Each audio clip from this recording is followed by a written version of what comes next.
வணக்கம். நான் உங்கள் அன்பன் சர்தார்ஜி ஜெயங்கொண்ட சொல்ல போகிறேன். இன்னைக்கு என்ன கவிதை சொல்ல போகிறேன்னு பார்த்தீங்கன்னா, இன்னைக்கு உலக கவிதைகள் தினம். அதை பற்றி ஒரு அழகான கவிதை இதோ உங்களுக்காக. கவிதை எனக்கு உறவாகும், கஷ்டங்கள் யாவும் வரவாகும், இயற்கை என்னை வணங்கி எழுதுகிறேன் அன்றாடும் கவிதைகளை, என்னால் முடிந்தவரை காட்டுகிறேன் புதுமைகளை. கவிதை என்பது என்ன? வார்த்தைகளின் அலங்காரம்தானே. ஆங்காங்கே கிடக்கும் வார்த்தைகளை பிடித்தபடி சரியாக அடுக்கும் கலைதான் கவிதை. வார்த்தைகளை அலங்காரம் செய்யும் ஜாலம் கவிதை. கவிதை என்பது கைவாள் இல்லாத கைவாள், கவலைகளை அறுக்கும் மெய்வாள். கவசமாய் என்னை காக்கும் அது, அதுபோல் என்னை காக்கும் வேறு எது? தீயவையை கண்டால் திட்டி தீர்க்கிறேன், செந்தமிழால் தேனியாய் கொட்டி தீர்க்கிறேன். அகிம்சையும்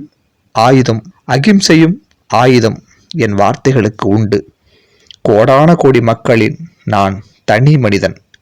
என் பேனா தலைகுனிந்து தலை நிமிர வைக்கிறது என்னை. என் பேனா தலைகுனிந்து தலை நிமிர வைக்கிறது என்னை. நான் அதிகமாக நேசிக்கிறேன் தாய் தமிழ் மண்ணை. ஆம், என் வங்கி கணக்கில் பற்றாக்குறை, என் அறிவுக்கு ஏது பற்றாக்குறை. என் கவிதை சாட்டை, ஆம் என் கவிதை சாட்டை. என்னை நானே அடித்துக் கொள்வேன். கவிதை போதை நாளும் ஏற வேண்டும் எனக்கு. யாருக்கெல்லாம் தெரியும் நான் தமிழுக்கு அடிமை என்று. என் தரம் என் கவிதையில் தெரியும். ஆம், என் கவிதைகளை படிப்போருக்கு நான் கவிதையால் சேவகம் செய்பவன். சோற்றுக்கு பஞ்சம் வந்த பொழுதும் சொல்லுக்கு பஞ்சம் வராதவன் நான். ஆம், வயிற்றுக்கு பஞ்சம் வந்த பொழுதும் வார்த்தைகளுக்கு பஞ்சம் வராதவன் நான். மானுடத்தை அளக்கும் அளவுகோல் எந்தன் கவிதை. புரிந்தவர்களுக்கு புரியட்டும் நான் புத்திசாலி என்று. புலமை இல்லாமல் போனால் என்ன எனக்கு. என் எழுத்துக்கள் இளமையாக இருந்து விட்டு போகட்டும். கற்றுணர்ந்தவர்கள் முடிந்து விடுகிறார்கள், நான் கற்றுக்கொண்டே இருக்கிறேன் மாணவர்களாக. குழந்தைகளுக்கு எழுதுபவர்கள் குழந்தை கவிஞர்கள் என்று அழைக்கப்படுவது போல் நான் ஒரு குழந்தை கவிஞனாக இருந்துவிட்டு போகிறேன். என் ஆண்மையின் அடையாளம் என் பேனாவில் காட்டுகிறேன்.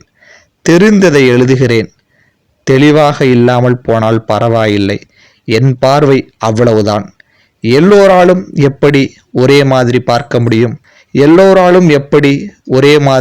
முடியும்? நிலா உங்கள் பார்வையில் இரவு விளக்கு, எனக்கு சூரியனின் பிள்ளை. மலைகள் பலருக்கு மண் திட்டு, எனக்கோ மண்மாதாவின் மார்பு. பூ உங்களுக்கெல்லாம் செடி கொடியின் வம்சம், எனக்கோ செடி கொடியின் கழிவு. மழை என்பது உங்களை பொறுத்தவரை வரம், எனக்கோ புதுப்பிக்கப்பட்ட பழைய தண்ணீர். இன்னும் எத்தனையோ வேறுபாடு. என் வரிகளுக்கு வரவில்லாமல் போனாலும் என்னை ரசிக்கும் மக்களின் வாழ்த்துக்களில் நான் வாழுவேன். என் வாழ்க்கையை ஆண்டவன் தீர்மானிக்கட்டும்.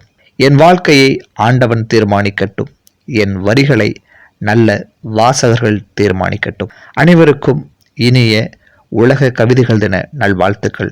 மீண்டும் இதை போன்ற ஒரு அழகான கவிதையோடு உங்களை எல்லாம் சந்திக்கும் வரை உங்களிடமிருந்து விடைபெறுவது உங்கள் அன்பன் சர்தார்ஜி ஜெயங்கொண்ட சொல்ல. நன்றி, வணக்கம். இந்த கவிதையை பிடிச்சிருந்தா லைக் பண்ணுங்க, கமெண்ட் பண்ணுங்க, ஷேர் பண்ணுங்க. நன்றி.